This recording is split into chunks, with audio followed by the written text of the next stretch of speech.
దేవుని పరిశుద్ధ నామమునకు మహిమ కలుగునుగాక.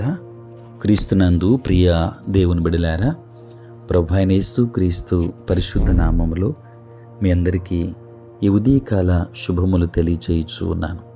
ఈ దినమంతయు మీకు మీ కుటుంబానికి దీవెనకరముగాను ఆశీర్వాదకరముగాను దేవుడు అనుగ్రహించాలని మీ కొరకై ప్రార్థిస్తూ ఉన్నాను. నేటి దినము కొరకు ఏర్పాటు చేయబడిన దేవుని వాక్యము ఫిలిప్పీ పత్రిక 2వ అధ్యాయం 3వ వచనం. కక్ష చేతనైనను వృధాతిశయము చేతనైనను ఏమీయూ చేయక వినయమైన మనస్సు గలవారై ఒకనినొకడు తనకంటే యోగ్యుడని ఎంచుడి. ప్రియులారా, నేటి దినము కొరకు ఏర్పాటు చేయబడిన ధ్యానాంశము కాంక్ష, యాంబిషన్. ప్రియులారా, సాధారణంగా యువతకు రకరకాల కోరికలుంటాయి. మంచి కోరికలు ఉండడం తప్పేమి కాదు. స్వప్రయోజన కోరికలు వద్దు అని పౌలు ఉద్బోధిస్తున్నాడు. మితిమీరిన స్వప్రయోజన కాంక్షలు తగనటువంటివి.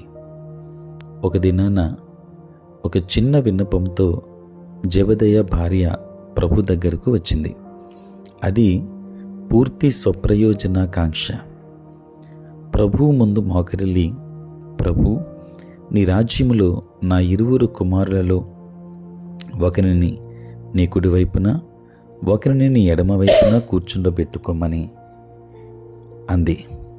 ప్రియులారా, ఆమె ప్రవర్తనకు ప్రభువు కదిలించబడలేదు.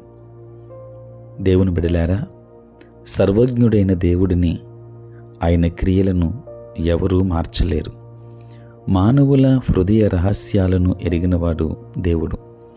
ప్రభు ఏమన్నారంటే, నీవు అడిగేది ఏమిటో నీకు తెలియదు. నా కుడి ప్రక్కన కానీ నా ఎడమ ప్రక్కన కానీ ఎవరిని కూర్చోబెట్టుకోవడం నా ఇష్టములో లేదు.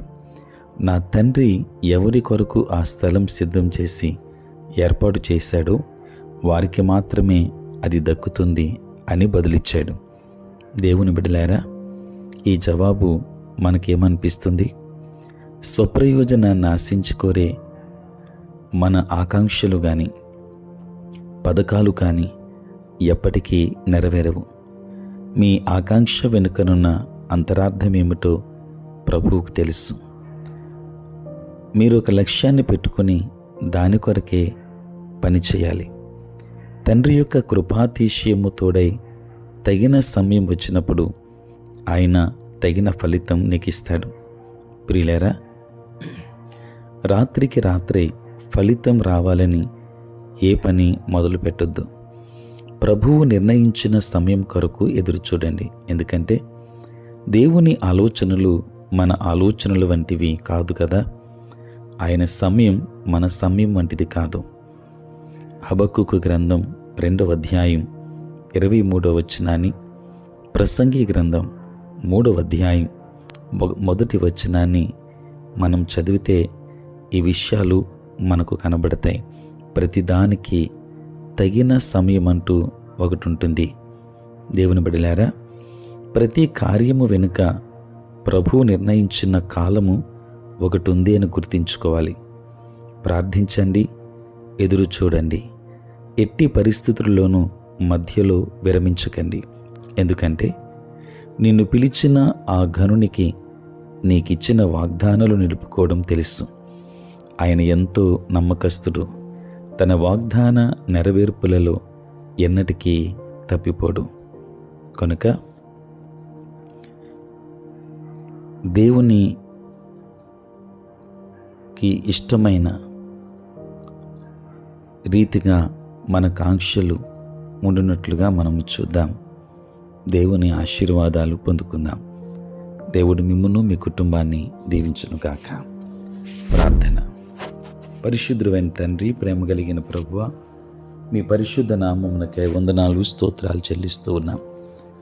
రాత్రంతయు కాపాడి సంరక్షించి సుఖనిద్రను మాకు దయచేసి మా జీవితంలో మరి యొక్క నూతన దినాన్ని మీరు మాకు అనుగ్రహించినందుకే స్తోత్రాలు.